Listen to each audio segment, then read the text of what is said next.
Random House Audio presents The Neighbor by Lisa Gardner. Read for you by Emily Janice Card, Kirby Heyborne, and Kirsten Potter. I've always wondered what people felt in the final few hours of their lives. Did they know something terrible was about to occur? Or is it one of those things that simply happens? The mother of 4, tucking her kids into bed, worrying about the morning carpool, the laundry she still hasn't done, only to catch an eerie creak coming from down the hall. Or the teenage girl, dreaming about her Saturday shopping date with her BFF, only to open her eyes and discover she's no longer alone in her room. Or the father, bolting awake, thinking, "What the fuck?" right before the hammer catches him between the eyes. In the last 6 hours of the world as I know it, I feed Ree dinner. Kraft macaroni and cheese, topped with pieces of turkey dog. I slice up an apple. She eats the crisp white flesh, leaving behind curving half-smiles of red peel. I tell her the skin holds all the nutrients. She rolls her eyes. 4 going on 14. We already fight over clothing. She likes short skirts. Her father and I prefer long dresses. She wants a bikini. We insist she wear a one-piece. I figure it's only a matter of weeks before she demands the keys to the car. Afterward, Ree wants to go treasure hunting in the attic. I tell her it's bath time. Shower, actually. We share the old clawfoot tub in the upstairs bath, as we've been doing since she was a baby.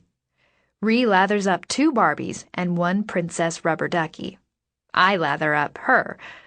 By the time we're done, we both smell like lavender, and the entire black and white checkered bathroom is smothered with steam. I like the post-shower ritual. We wrap up in giant towels, then make a beeline down the chilly hallway to the big bed in Jason's and my room, where we lie down, side by side, arms cocooned, but toes sticking out, lightly touching. Our orange tabby cat, Mr. Smith, jumps on the bed and peers down at us with his big golden eyes, long tail twitching. "What was your favorite part of today?" I ask my daughter. Ree crinkles her nose. "I don't remember." Mr. Smith moves away from us, finding a nice, comfy spot by the headboard, and begins to groom. He knows what's coming next. My favorite part was coming home from school and getting a big hug. I'm a teacher. It's Wednesday. Wednesday I get home around 4. Jason departs at 5. Ree is used to the drill by now. Daddy is daytime. Mommy is nighttime. We didn't want strangers raising our child, and we've gotten our wish. "Can I watch a movie?" Ree asks. Is always asking. She'd live with the DVD player if we let her. "No movie," I answer lightly. "A short movie," she counters. "No movie," I repeat, untucking an arm long enough to tickle her under the chin. It's nearly 8 o'clock, and I know she's tired and willful. I'd like to avoid a full tantrum this close to bedtime. "Now tell me about school. What'd you have for snack?" She frees her own arms and tickles me under my chin. "Carrots!" "Oh, yeah?" More tickling behind her ear. "Who brought them?" "Heidi." She's trying for my armpits. I deftly block the move. "Art or music?" "Music." "Singing or instrument?" "Guitar."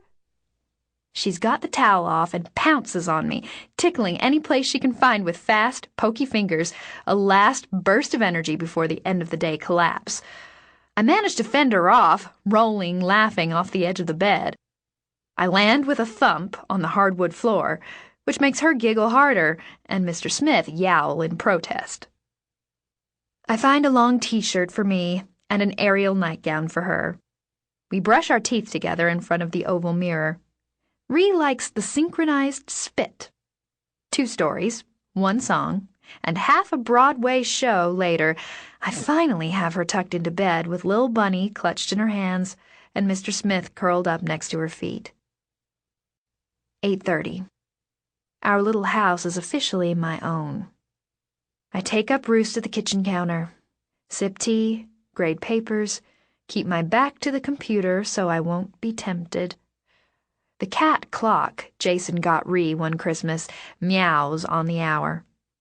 The sound echoes through the two-story 1950s bungalow, making the space feel emptier than it really is. My feet are cold.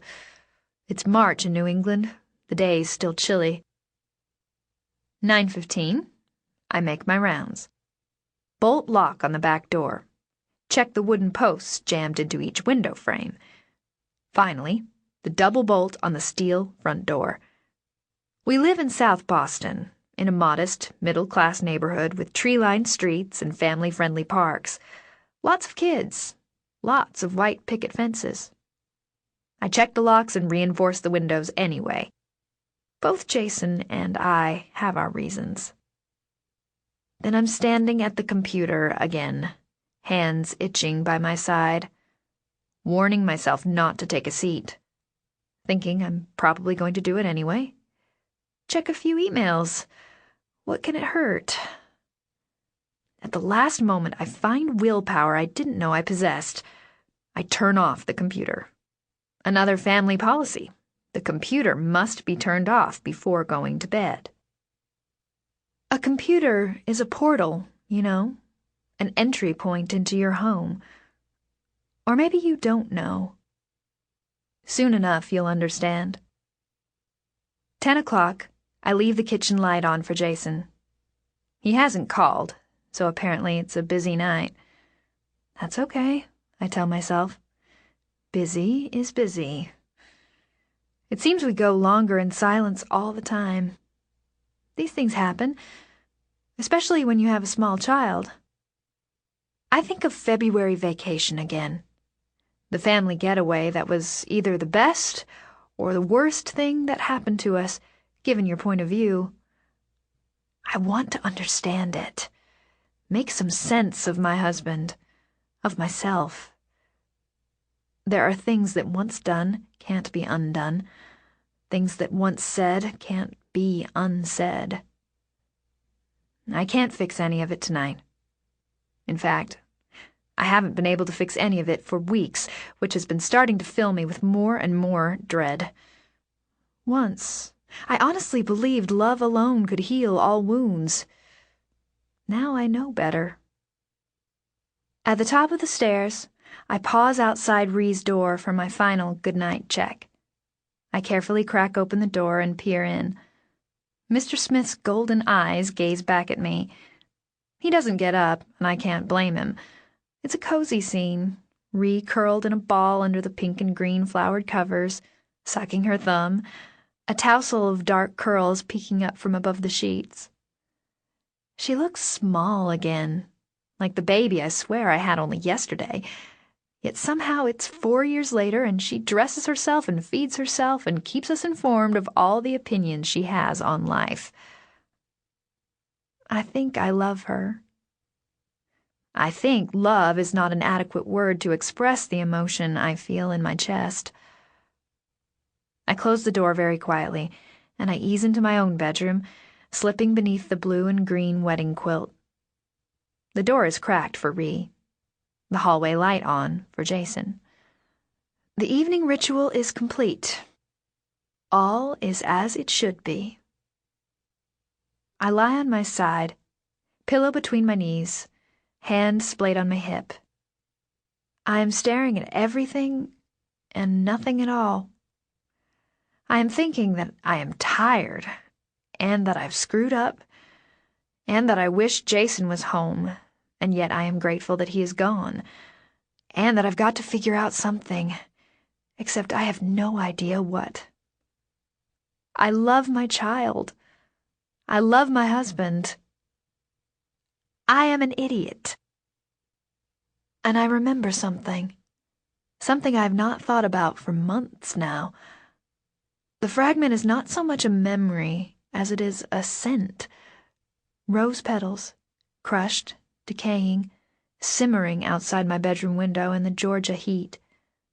While Mama's voice floats down the darkened hall, I know some. Sample complete. Ready to continue?